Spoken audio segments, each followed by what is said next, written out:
It seems to be the people that disagree with me with my gun shop video seem to have a comment similar to the one I posted. So I made this video for you to explain my logic, because there is logic in why I act the way I do.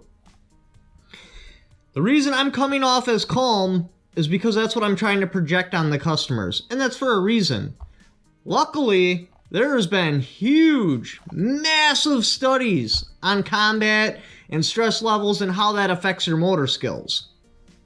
For example, they break it down to a color code. I wish I would have brushed up on this before I made the video because my information isn't going to be 100% accurate, but I'll see if I can find a link where they sum it up and post it in the description. But basically, to the best of my memory, you got a green, yellow, red, black. Green is what you're feeling right now, just watching this video. Unless, of course, you're a gun shop that disagreed with me in the comments of the last one and I posted a link, you're probably somewhere in yellow. So basically how it breaks down is stress goes green, that's your normal thinking, you're able to do everything, critical thinking, everything's hunky-dory.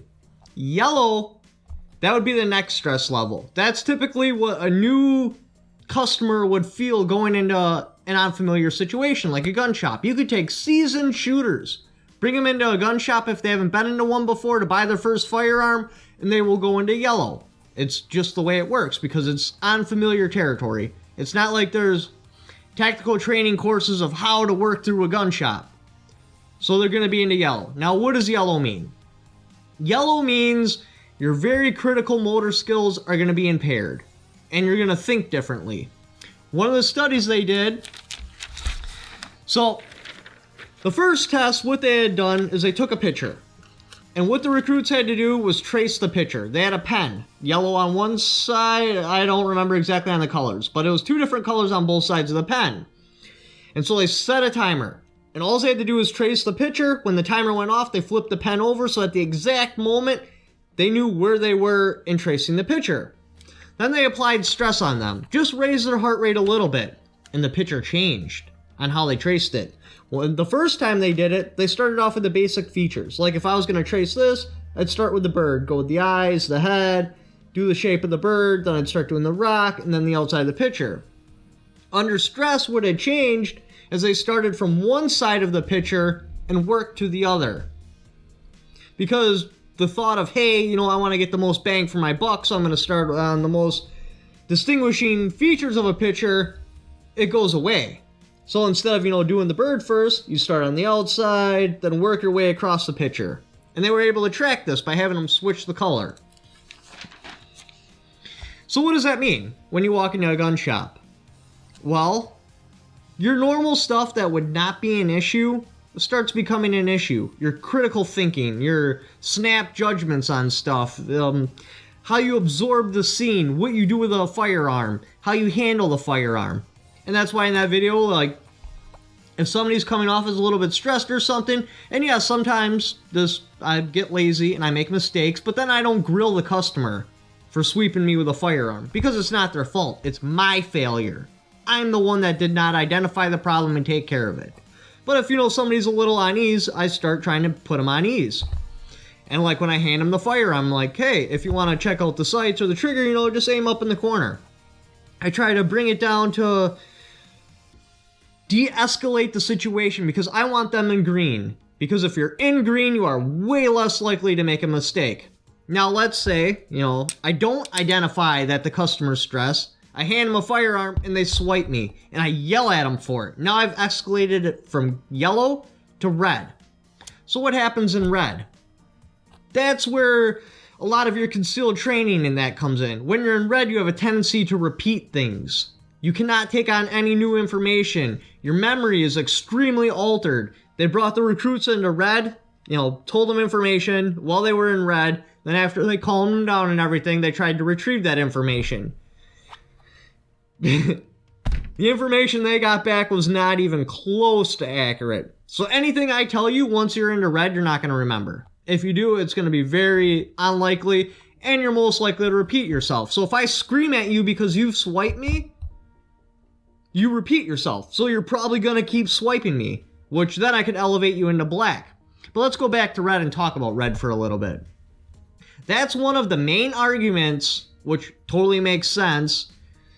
Why you don't want like a safety on a concealed carry firearm, or why revolvers are so awesome, or something with second strike capable.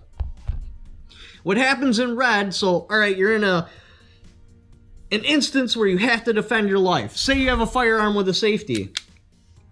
You go out, you manage to get it out somehow, which is difficult in red. You pull the trigger. It doesn't go off. Because you're in red, you just keep repeating the same action. Now that makes sense because that goes back to when we were like cavemen and stuff. If a tiger's attacking me, what am I gonna do? I'm gonna just keep bashing his head until he dies or until he kills me. That's why our brain acts that way. That was a defense mechanism. So like with a double single or a second strike capable firearm or a revolver, you pull this out. One, there's no safety. Two, let's pretend, okay, this is my concealed carry gun. I pull it out, I go to shoot, and there's something wrong with the ammunition. And don't even say that can't happen. That happens all the time. Ammunition's malfunction. Say for whatever you had a light primer strike, something like that. You're not gonna rack out the round unless you've trained heavily for that. What you're gonna do is you're just gonna keep pulling the trigger until the threat's over with or you're dead. Now with a revolver, that happens, oh, it don't go off, it's fine. You just keep pulling the trigger. It fits your natural instinct. It's what you're most likely to keep doing. Same with a double single. Say the cartridge fails, well, now you can keep trying. Hopefully it'll go off. Yeah, that's not a foolproof plan, but it's a backup plan, a safety measure. With second strike capable firearms, then you get multiple chances to try to set off that round, because the odds of you, especially because they usually happen within 7 yards, to rack it, clear out the round, put in another round, and shoot again, it's just not going to happen in 7 yards. The only option you have is to try the trigger again. If it doesn't go off the second time, well, you're screwed anyway, even if you were trained to clear out the malfunction. Which, that's also got a downside, but I'll get to that in a second. So, let's say you're trained to clear out a malfunction, you try it, it malfunctions. By the time you get that slide back, the dude's on top of you, and then a gun's useless. The best you can do is switch to a knife. But for clearing out a malfunction, alright, so this firearm's got a safety. I pull it out, I go try to shoot the guy, and I've trained heavily, you know, if I have a malfunction, clear it right away. Well, the safety's on, so I go clear out that round, put another one, and nothing happens, because the safety's still on. So, I mean, it's a double-edged sword with the heavy training with clearing malfunctions. So, alright, and now we go to black. That's also a safety measure. Say, for whatever reason, you know, a caveman's being attacked and he absolutely cannot win a fight, you play dead. What black is like, alright, you're driving your car and you push as hard as you possibly can on the accelerator and the brake at the same time. You get total freeze up. You lock up. You're completely incoherent. It doesn't happen for long, usually like a minute or two. Sometimes even a couple of seconds. But the fact is, you are no longer capable of making any decisions. If you take a customer to code red or code black and you still sell them a firearm, how is that safe? They're not in their proper state of mind. Side note, if you go into a gun shop and they elevate you to condition yellow or condition red, leave the gun shop. There's plenty of gun shops out there. You will find one that will take care of you and know how to handle a customer. Trying to learn information in yellow and red is just a bad idea. You're not going to remember it anyway. It puts you in a bad situation. Like, that's not... You can't sell somebody a firearm if you take them to that condition. Now, I understand different people equal different things. I'm not perfect. I've dropped the ball. I've missed the mark on customers. It happens. You can't always be 100%. But a good example is, okay, this Vietnam battle axe came in. And I don't know if it was my appearance or what, but I could tell he just didn't like me. This is an example where I actually hit the mark. So he comes in, I'm like, oh crap, I gotta react to this. I gotta somehow bring him to code green, because man, he was somewhere in between code yellow and code red. So I'm like, you know what? I am so tired of your pro-Hillary Clinton people coming in here telling me that she won because of the popular vote. You can take your Hillary propagandas and get the hell out of this store. He was like, you're lucky I didn't just beat you with the cane right there, you smart son of a And after that, he was the coolest customer everywhere. Because I brought him into a joking mode. Like, I I took it to an extreme to such a hard point where it like reset. So instead of, you know, going into yellow and me slowly trying to get it to green or slowly trying to get it to black, I stomped on the reset button. Totally threw him for a loop, made him like just... like, oh, I wish I could have recorded it. His reaction was priceless. But yeah, after that, he became a quality customer. Like, we linked, I was able to talk to him, tell him features about firearms. Probably shouldn't put this in the video, but I'm actually kind of concerned about him. He hasn't been in a while, and I kind of think he was having medical issues, because the last time he came in, like, his speech didn't sound right. And I feel really bad because I had promised him I'd go shooting with him, and life happens. I never found the opportunity.